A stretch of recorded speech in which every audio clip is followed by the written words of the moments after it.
thousands and thousands of Washingtonians, first responders, and neighbors who are helping out Washingtonians who are facing an extraordinarily and really historic challenge all across our state in numerous counties. We just deeply appreciate all the tremendous work. We're chatting in there in a briefing we just had with King County officials how we have a lot of folks who are first responders. I ran them up in Mount Vernon yesterday who not only are doing this work to help others, but then going to their homes later on, often late in the day or in the middle of the night, to take care of their situation at home, which is facing their own personal challenges. So there are many folks making tremendous sacrifice, and we want to thank each and every one of them for the work they're doing. I'm going to be relatively brief in my comments, but I will start with an update on the call I received from Secretary Noem earlier today. I deeply appreciated her phone call, obviously, deeply appreciated the granting of the emergency declaration that the state of Washington has requested to help address the real crisis that we're facing. What I would say about that call was I think it's exactly the kind of call the people of the state of Washington or American people would want between a cabinet member and a governor when there's a crisis like this. She was gracious. She asked how we were doing here in Washington state. I just deeply appreciate the call and their support. The emergency declaration, in a nutshell, as I think you know, but just to make sure we're clear, helps us navigate the emergency work that's going on right now. Rescuing individuals, for example, clearing debris from highways. A separate conversation will come when we go back to the federal government, obviously, for assistance in the undoubtedly very significant financial resources we will need as we dig out from this major event. That's a separate request that we make to the federal government. Now is not the time for that. We're very focused on what's right in front of us. We just want to make sure we're clear about what this emergency declaration means. It helps us get through the short term, but there will be a separate conversation, and I obviously preview that for the Secretary, that this was going to be very significant for the state of Washington. I also want to say a special thank you to our entire congressional delegation. All signed a letter requesting that the President sign that emergency declaration. Individuals like Senator Cantwell were making phone calls to their extensive contacts within the White House and the administration. This has been a bipartisan effort to request and to get this emergency declaration. So I just deeply appreciate the bipartisan work at the federal and local level from many voices to make this request and to make the case. Making this case was extremely important to the state of Washington. Literally, we communicate essentially a letter to the federal government. That was 48 hours ago. I was sitting next to General Welsh and others down at Camp Murray, literally drafting that, editing that document to make sure it said exactly what I wanted to say to the federal government so they understood the gravity of the situation we were facing. And once again, I just want to say we deeply appreciate the support of this federal government at a time of real need here in Washington state.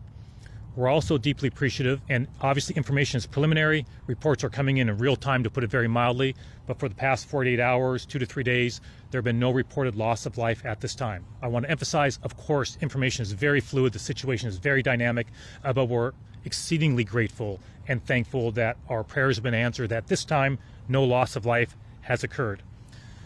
The situation is truly historic. Rivers like the Skagit River and Cedar Rivers literally experiencing historic levels of flooding. And so this is something that the people of the state of Washington have not faced before, this level of flooding. And so we encourage, of course, individuals to follow the orders from their local officials when it comes to evacuation orders. It's deeply important, not just for those individuals and their safety, but for the safety of first responders who are coming to rescue individuals who do not follow those evacuation orders. Thank you for putting in through your media streams, examples of the rescues that have happened, which are, to put it mildly, very dramatic, and obviously put first responders at tremendous risk to save people from their cars or from their homes. So please follow those orders from your local officials who know the situation on the ground. And just before I turn this over to Senator Cantwell, I'll just emphasize again, the situation is extremely unpredictable. We saw that in Burlington last night, where there was a situation where literally in the middle of the night, about 1,000 folks had to flee their homes in a really dire situation. It is very unpredictable. We are all doing the very best we can to provide the best information, but we want people to know it is very unpredictable.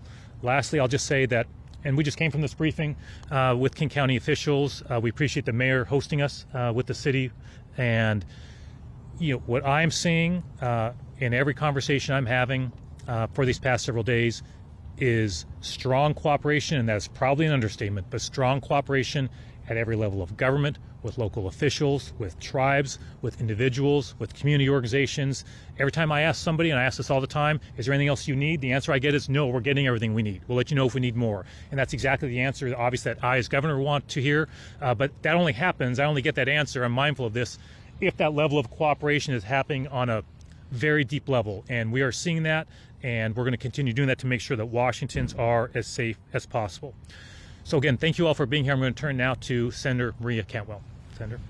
Well, thank you, Governor. Thank you for your tremendous leadership in this very big emergency in the state of Washington. I want to thank our council executive, Girmay, for his leadership as well, the Tukwila mayor, all the King County council members that are behind us, and all the local elected officials that are working 24/7, all the first responders that are working 24/7, and the people of Washington who are helping their friends and neighbors when they need it most without being asked, just stepping up and helping. We know that we have had these 16 counties around the state see unbelievable impacts from what is supposed to be a 100-year event, but it hasn't been 100 years since the last time we had this.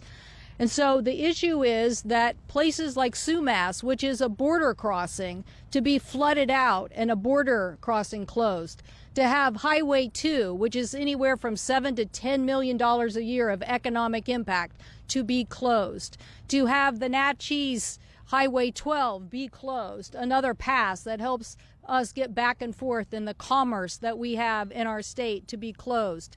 All of these issues, in addition to the flooding impacts in the communities, in the downtowns, and the dislocations, yes, we in our delegation, all of the Washington delegation led by Senator Murray and the governor, sent a letter to the administration, and the good news is that federal support is on the way to help those local officials and first responders who have been working 24/7 get a little bit relief.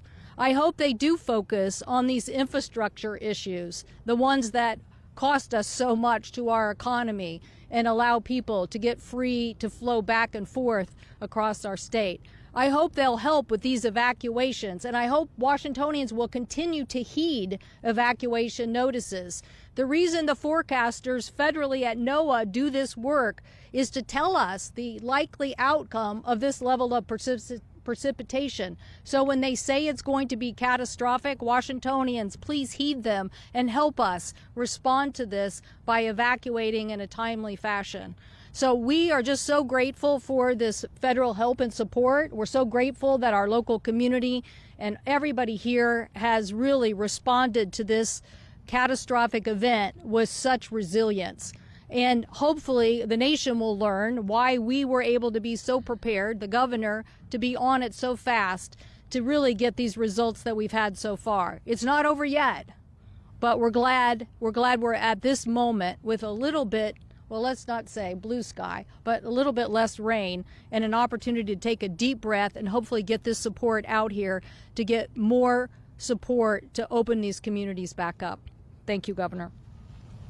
Thank you so much, Senator. Thank you so much, Governor, for the opportunity to speak today. Thank you to our media partners for covering this really critical information. I'm Girmay Zahilay, new county executive, and I just want to reiterate what we've heard, that King County and Washington State have experienced some of the most severe and dangerous weather our region has seen in years. This is not a routine storm event. This is historic flooding that has put lives and businesses and critical infrastructure at risk all over our region. On December 8th, in my first week and a half on the job, I had to proclaim emergency in King County in response to these conditions. And last night, I issued an additional emergency order granting expanded authority so our county teams can move quickly, clear debris, close unsafe roads, accelerate emergency repairs, and take any action necessary to protect life and property. As you just heard, we're also grateful that the President has signed a federal emergency declaration that includes King County. This declaration is going to allow our region to access federal resources and assistance to support emergency response and recovery. While there is not yet direct federal assistance available for individuals and businesses, this declaration is a step in the right direction. It allows us to document impacts, coordinate with FEMA, and work toward unlocking additional support for our communities as recovery continues. Here is where things stand today in King County. Our flood patrol unit is out in the field around the clock, monitoring river levels, inspecting levees, and sharing real-time information to keep people safe. During one of those patrols yesterday, county crews discovered a sinkhole right here on the Segale Levee along the Green River in Tukwila. I want to shout out some of our team members. I believe Gary is somewhere out here, but they were out here all night filling that sinkhole. These are some of the workers who have been putting in the work to keep us safe. Immediately, King County's Department of Natural Resources and Parks coordinated with the U.S. Army Corps of Engineers, the City of Tukwila, and King County Road Services to get this filled. Road crews were deployed a special operations team that worked through the night until 1 a.m. to reinforce and stabilize the levee and protect surrounding community. Thank you all again so much for doing that work. I couldn't be prouder of the coordination that I've seen. County agencies working shoulder to shoulder with cities. I know many of our mayors are in the building, in the space right now. Fire districts, neighborhood counties, the state, and our federal partners to respond in real time to these evolving conditions. I also want to give a big shout out to our flood control district. I know our executive director, Michelle Clark, is here. Our vice chair of flood control, Sarah Perry, is here. Reagan Dunn couldn't be here, but the hundreds of millions of dollars of investment in our flood infrastructure are the reason why these conditions didn't produce even worse results than we're seeing right now. So thank you to the flood control. I want to pause and thank all the people that have been responding to these conditions right now. Our county teams and first responders have been working long hours in brutal weather conditions during extremely dangerous conditions. Deputies from the King County Sheriff's Office rescued a man who was trapped on top of his car in floodwaters just the other night. That rescue saved a life. I also want to recognize a King County wastewater employee who became trapped inside one of our treatment facilities during flooding and continued working for days to keep critical plant operations running. He was finally able to leave at 4:30 a.m. this morning. That commitment protected public health for millions of people. Anybody know his name behind me? Tyler. Tyler Stinson. Tyler Stinson. Yes, we have to shout out all of our amazing employees. To every first responder, engineer, dispatcher, public works employee, and emergency manager, thank you. Thank you so much. Your service is making a real difference. And I need to be very clear about this next point. We are not out of the woods yet. I want to reiterate that this is an unpredictable situation. Our communities in Duval and Carnation were called islands over this week as they were completely cut off from all directions due to flooded roads. We've been supporting our residents there in every way that we can, and our teams continue to monitor the water levels and hope to return to full access for residents over the coming hours and days. This remains an unpredictable situation. Rivers are still high, ground is saturated. Please follow road closure rules. Do not drive through flooded areas. If you are in immediate danger, call 911. And please listen to law enforcement and emergency officials when they tell you not to enter an area. Remember, if you do not listen to their orders, you are not only putting yourself at risk, you are putting our first responders at risk as well. Because if something goes wrong, they are the ones who are going to have to go into dangerous conditions to save you. So please help yourselves and help our first responders stay safe. King County's Emergency Operations Center is fully activated right now. Our top priorities are protecting lives, safeguarding property, and positioning our region for recovery. For the most up-to-date information, please visit kcemergency.com. Finally, in the days ahead, we're going to be asking residents and business owners to share information about flood impacts. This documentation is essential to help qualify King County for additional federal assistance, as our U.S. Senator just mentioned. We're going to continue to show up. We will continue communicating clearly, and we will continue doing everything in our power to keep our community safe. Thank you all so much. Good afternoon, and thank you for coming to the city of Tukwila. I'm sorry it's under these conditions. But I want to first just express our concern for the communities to the north, to the east, to the south that are experiencing much more difficult situations than what we have here in Tukwila. And our hearts go out to them. I also want to express tremendous appreciation and gratitude to the many, many, many staff members at the city of Tukwila, at the county, the U.S. Army Corps of Engineers, my neighboring city, Kent, to the south. Just there's so many people that come together with emergency management to see the problem and get on it right away. To see crews out here last night doing work. We've avoided some disaster, but there's still much more to do. I can't imagine what would have happened had the levee not held, but there was a quick ability to see the problem quickly and to fix it quickly. That comes with investments in the levee system. And so here in Tukwila, we are grateful, we are appreciative. There's more to do, there's more investments to make in this levee system, but I want to just today express the appreciation for everyone that's been working through the night, through the week here, and we are grateful here in Tukwila. Good afternoon, everyone. I'm Robert Ezell, Director of State Emergency Management, and I just want to give you a quick overview of what we're seeing across the state. We've had two very significant storms roll through our state, dumping large amounts of water. We've had two waves of flooding. Last night, we saw all but one of our rivers crest, several of them reaching maximum flood stage, and we have one more on the east side of the state that will crest sometime tomorrow. We've seen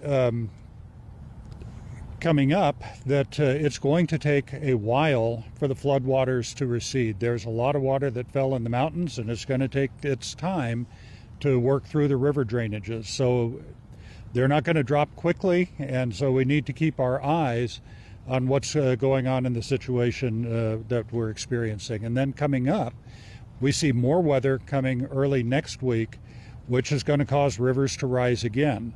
Most are not going to raise to the level that we've been seeing. Most are going to stay in the minor flood stage, but we're going to see a handful rise up to perhaps a moderate flood stage, and the Skagit River could rise again to major flood stage close to what we saw going through Burlington and Mount Vernon this morning.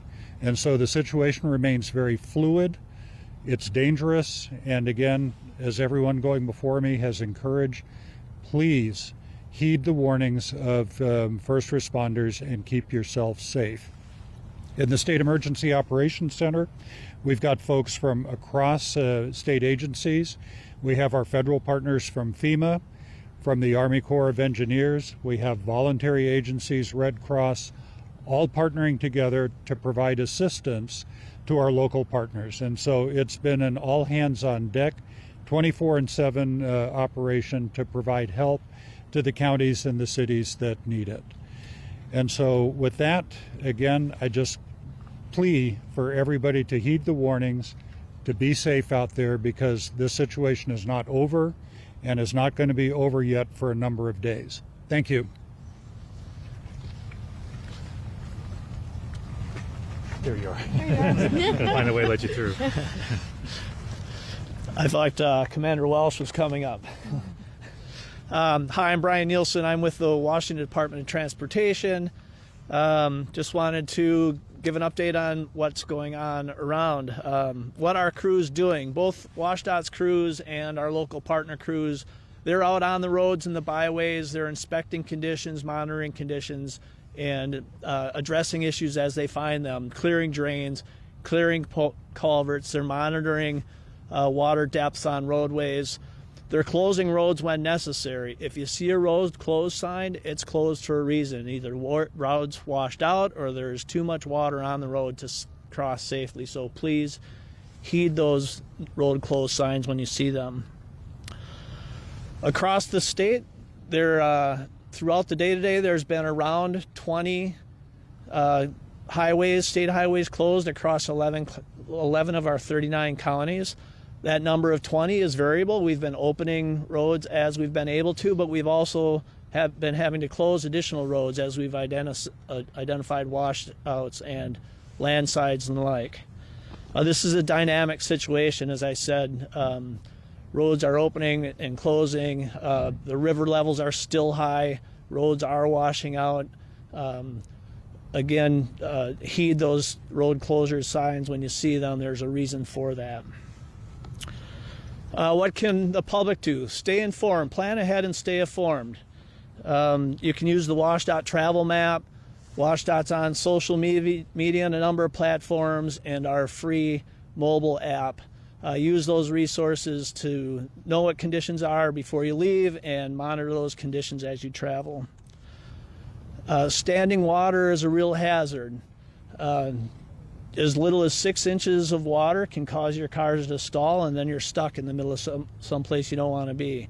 As little as a foot of water will cause many cars to float, and you'll completely lose control of the situation. So if you can't see the road, don't attempt to cross. There might not even be a road there anymore.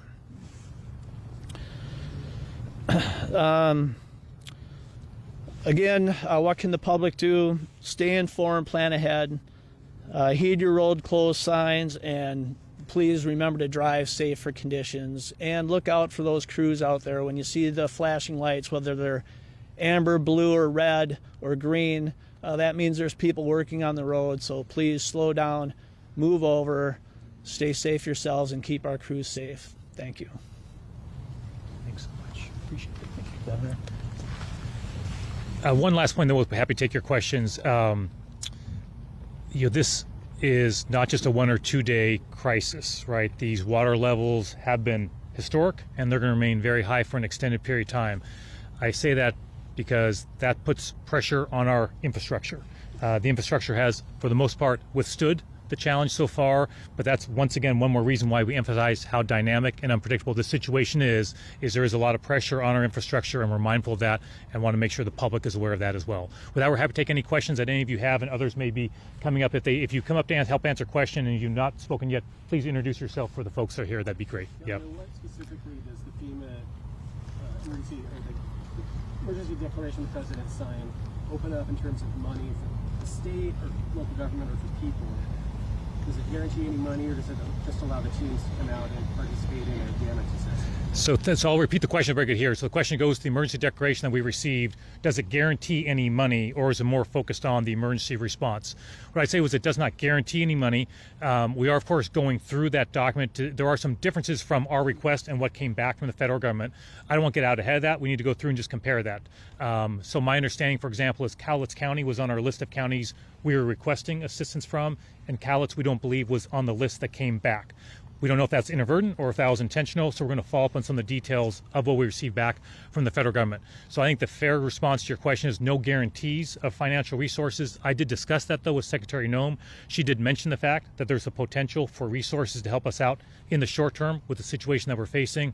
But as you might imagine, there's a lot going on right now. The team is going through that. We're going back in touch with FEMA to make requests along those lines. But Secretary Noem did say to me in our conversation that there'd be resources very potentially available. She gave me her cell number. She encouraged me to reach out to her directly if those weren't forthcoming.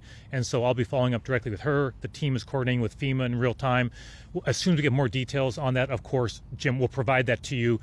Just things are happening fast. We want to make sure we get our information exactly right.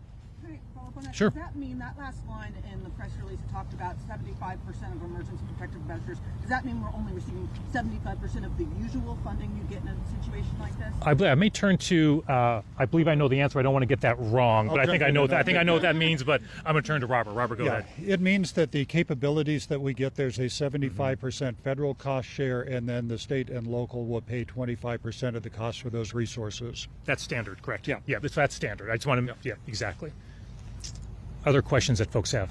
Sorry. Yes. Go ahead. Yeah. One more. Just my second one was I've been into a lot of low-income communities where people have lost everything. So I know this funding isn't specifically to help those individuals, but correct. What is the timeline that you're looking at for seeking funding that would help some of those communities? So we will be moving as quickly as we can. I've already had briefings with the team about how quickly can we move before we make that request. There is a process for that, as you know, right? And so we need to, in fact, I think it was alluded to, I think maybe Girmay mentioned others, we need to coordinate with local jurisdictions to get the information of the overall cost and damage to the state, to estimate that, to make that and present that to the federal government. So there's a process for that.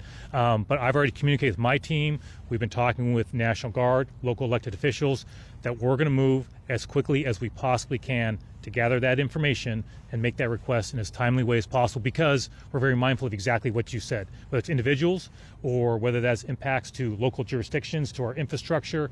There's going to be massive impacts as we dig ourselves out from this. And so the one thing I can guarantee is we'll move as quickly as we can. Once we have a sense of the timing of that, we'll obviously let the public know as soon as we have that. But that will take some period of time to gather that information to make our request as strong as possible. But they do. FEMA's declaration, which the governor got done in record time, I think, if you look up the time at which you actually filed that to the response, they can help with the clearing of the roads, and as you can hear from DOT, we need a lot of help on that, and there's massive infrastructure damage on this, so that's so helpful to have them helping with that. They can help with evacuations, and they can help with shelters. To your last point, they can help with shelters. The rest of, so this is an emergency declaration. You will then ask for a disaster declaration later, and that disaster declaration is when you could get individual support. Thank you, Senator. Anything else we missed on that? Wonderful, thank you. Jake, yeah. Sense of how many estimate of how many people have been rescued? Yeah. I'll repeat the question so folks can hear it, and I'll turn to others. We've been talking about that. So the question is, do we have a sense of how many folks have been rescued? So that was a question that I asked in the briefing earlier. So I think we have folks from King County who can speak to a sense. It's not a precise number, but a sense of that. And I'll see if Robert or others can speak if we have a number statewide. Just before folks come up, obviously we're getting reports. We're trying to accumulate that as quickly as we can. I just want to say any number we give you, it's preliminary, and we appreciate you understanding that we're moving as quickly as we can to get that information. Can we get direct on the council? Yep, there you are. Yep. Sure. Thank you, Governor. Brendan McCluskey, I'm the Director of Emergency Management for King County. In King County, it's been dozens, and really the remarkable ones are the dramatic ones you're seeing, where our King County Sheriff's Office and others are sending out the helicopter that we have, or the Marine Rescue Unit to pick people off of cars and off the top of trees and out of houses. So dozens rescued, many dramatic ones. Is there anything we can say in terms of a statewide sense? I know it's not precise. We don't have a number. So we don't have a number. We'll try and provide something as soon as we can. But it's just we're relying on information coming up to us from local governments and individuals. So, but just in King County alone, dozens, and so obviously across the state in multiple counties, we're seeing more. Thank you. Any other questions that folks have? I'll give you another. Okay, go for it. Do you have a sense of when people will be able to return to their homes who have been evacuated, especially in Segale County? So the question goes to, do we have a sense of when individuals can return to their homes, for example, in Skagit County? I don't believe we have that information. So let's go ahead, Robert, if you want to add. I would not try and put a timeline on that, because people are not going to be allowed back into their homes until it's deemed by competent authorities to be safe to do so. And so it's something that you can also help us with messaging, is tell people, don't try and get back into your homes early, because the situation still is fluid and dynamic, and follow the directions of your local authorities on that one. Did you want to say something? No, I was going to back him up. Okay. I'll just say, Go for it. it's going to be days, folks. You know, if you look at the conditions that existed out there that put people out of their homes, it's going to be days, in some cases weeks, before those rivers are at a level that it's comfortable and safe for everybody to get back in there. So if you're in an area you've been displaced, you have my deepest sympathies and empathy going into this holiday season, but this is a long haul. Any other questions that folks have? Governor, one more question. Yeah. Specifically for, I know you're releasing your budget proposal next Yeah. week. Is this event affecting that at all? Was there, Of course. When you got the emergency declaration, was there talk of tapping the rainy day fund as part of the response? So the question goes to a proposed budget that by law I need to announce by the 23rd of this month. I think the question is that impacting the budget in terms of timing or just the budget itself? I think what I'd say to that is yes, of course. I mean, it's been a pretty intense several days, obviously, for me and the entire team, as you might imagine, and in the work that we're doing with everybody else all across the state. So, of course, just speaking for myself, I've not had the ability to focus on the budget in the last several days in the way that I typically would at this time leading up to it. What I would say is, the original plan was to release the budget this next week. We're not sure we'll meet that, just given the events of the past few days, and the team understands that. And so the good news is most of the work had been completed before this crisis arrived, but there are still some decisions that need to be made, and the team is working very hard to put together that budget as well, and the budgets across state government. So I don't want to say exactly when that'll be. We had a conversation earlier today about our timing, but really the first, second, and third priority right now is the situation. It really is. So we'll meet our deadline. It may be a different rollout than we've had in the past. We had plans for rolling out things at different times. We may just have to change that because of what's going on. And so we decided earlier today in a meeting to revisit things at the end of the weekend to see when we thought we could roll things out and make our decision then. But it really is dependent on the situation here, what's going on the ground, because that's really the priority. Obviously, the budget will come out on time. We'll do that. But it just may be a little bit later. In fact, it will be a little bit later, I think is fair to say, than we'd originally planned. And was there talk before you got the emergency declaration or still of tapping the rainy day fund as part of the response? Yeah, I won't get into that. I mean, I think we're making sure we have the resources. So I'm in touch with the National Guard. I'm in touch with local elected officials. I ask everybody I interact with, do you need anything else, right, from state government? And so we're going to make sure we use the resources that are necessary to address the situation. That's for sure. Obviously, we have a budget challenge, but we're going to make sure folks have the resources that they need right now. Yeah, Jim, yeah. In the past, the state has had some issues with the Trump administration on bomb cyclone aid, for Yeah. example, which I think there was maybe an emergency declaration there, but then the public assistance that the state asked for didn't follow. Yeah. Can you give us any insight into the dynamic now? Obviously, you got this initial declaration signed. Sure. Do you view that as a positive sign that things will go different this time? Do you think that you will have a conversation with the president or anybody else beyond just you? Or how do you see that proceeding? Sure. And Senator Biles, after I share a few thoughts, feel free to add any thoughts you have. I think you had multiple questions. Sorry, Jim, I don't get to them all, but remind me if I miss one. So I think your overall question is, how do I see things moving forward with the federal government? And so I think what I would say is I'm not focused on the past. I've expressed my thoughts about that. Right now, I think is a time that's extremely important that I, as governor, and everybody who's standing here with me and others across the state, is a time of important to be extremely united with the crisis we're facing. And that's why I was so thankful that every member of our congressional delegation, for example, signed that letter to get out there. And, you know, we will be making a very compelling case to the federal government and to the president when the time is appropriate, as quickly as we can, as we dig ourselves out from the situation on the implications financially for the state of Washington. And I'll be doing everything in my power, working with our partners to make sure we make that case. I think you asked about President Trump. Will I be speaking to the president? I mentioned Secretary Noem. You know, I welcome a conversation with the president to say thank you for granting this, but also to make additional requests when the time is right. We've made that request through channels for the past few days as well, that I've been open to a conversation whenever is appropriate for the president. And I asked Secretary Noem to pass on my thanks to him directly for this declaration. So I guess just what I'd say, Jim, is, you know, not focused on the past, focused on the future, but it will be extremely important to receive additional support from the federal government, and we'll be doing everything we can to make sure we do that in a thoughtful way. Senator, anything you want to add on that? Well, I just think disaster declarations and emergency response has become a pretty big national topic, and not necessarily because of, you know, political issues, but the unbelievable costs that America is seeing across the country, whether it's hurricanes or fires or floods.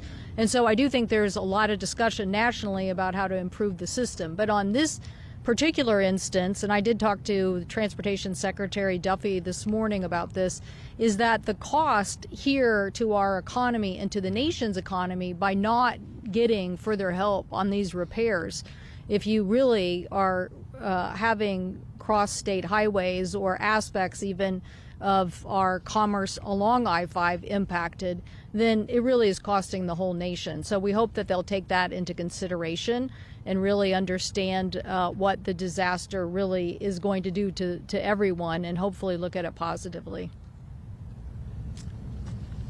Thank you again, everybody. I know you're all extremely busy. We appreciate your time. On behalf of everybody here, and Mayor, once again, thank you for hosting us at City Hall, where we had, I just should mention, I'm not sure if I explained enough, but we had a lengthy briefing at City Hall with many folks who are here and others helping to update us on what's going on, answer questions, provide information. That information, we're deeply grateful to the city for providing that. And look, just to conclude, for Washingtonians, our prayers are with you. Please follow the orders you're hearing from local governments. And we so appreciate all of you covering this crisis to help out the people of the state of Washington get the information they need during a really challenging time. So we just so appreciate all of you being here. Thank you so much, everybody.